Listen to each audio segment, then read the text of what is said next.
Digimon Time Strangers feels like Digimon finally remembered what made it special.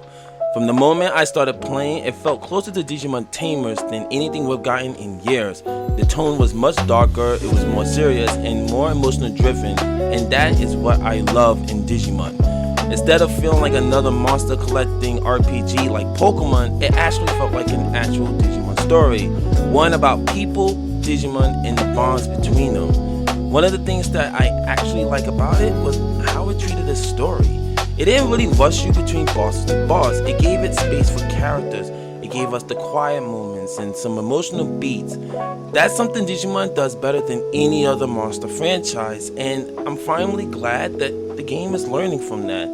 The world feels one of the worst choices they did make, however, was locking the ultimate and mega Digivolution behind ancient skills. You could be fighting mega level bosses at some points in the game and have nothing but champions on your side because you didn't do the side quest. I actually know someone who stayed at champion all the way up to Titan Run because they didn't do none of the side content and realized far late that they had to in order to get an ultimate. Digivolution is one of the core mechanics of Digimon, and to have that locked away felt so wrong. Another problem were the human characters. They were forgettable and just non-existent. Shota and Kodai barely mattered, and some didn't have almost no personality at all. The ones that did have personality, somewhat didn't make any sense. I mean, honestly speaking, you could definitely remove some of the characters from the game, and it would not have changed nothing. Inori needed more personality. She was one of those princesses who stayed in the background holding her hand Sonic 06 style, and it's like, girl, what the hell? Her best friend had more personality and she didn't do anything either.